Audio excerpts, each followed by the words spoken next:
Hi everyone, it's Fitz with your daily delivery. Hope you're well. I am great. We had an explosive, entertaining, informative edition of The Insiders on Monday. If you're not watching The Insiders, I'm going to self-brag here.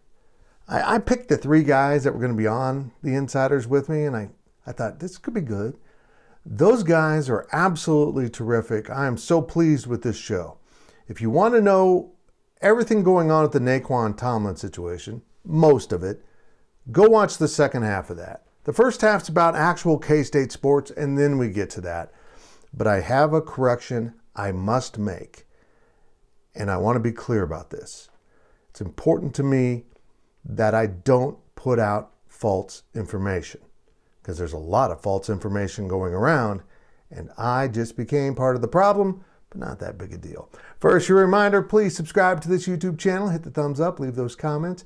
Make sure you're subscribing to GoPowercat.com. These are incredible times in K-State athletics. Setting aside this nonsense, which is a huge distraction for me, for the fans, for everyone, and I need some resolution to this. It's an amazing time. Football's rolling, basketball's rolling, volleyball's rolling, women's basketball might be in the Final Four. Get behind the paywall, 60% off right now at GoPowercat.com. Get the scoop from me and my gang. What a great crew I have at GPC. Okay, I got something wrong, and I'm sure it was me. I can't even tell you how many texts and DMs I've gotten over the last week or 10 days. It's all running together. It's been relentless. I had one day where my phone ran out of charge 3 times. There was no pregame shouting match before the Villanova game. The shouting came later and was directed in one direction only, let's put it that way. There was no return shouting. Okay, I want to be clear about that because I also want to be fair to Richard Linton. I don't like it when people are spreading false information, misleading information, and if I've done it, I apologize. But everything else I feel pretty good about. Look, they wouldn't be worked up about old Tim Fitzgerald, this old journalist that has cancer and sits in his basement and yaps, unless I was hitting a nerve, unless I was circling the target.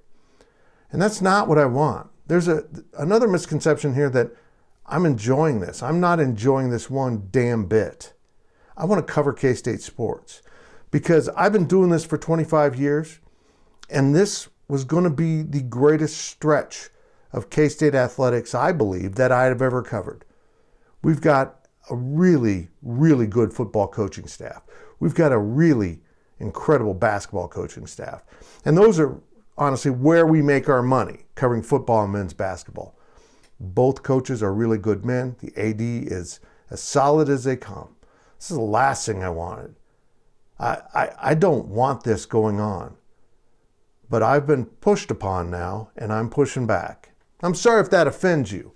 I'm sorry if you believe everything that comes out of leadership's mouth, but I got to tell you, sometimes they get into covering their own ass, and they don't hold themselves accountable, just like I did.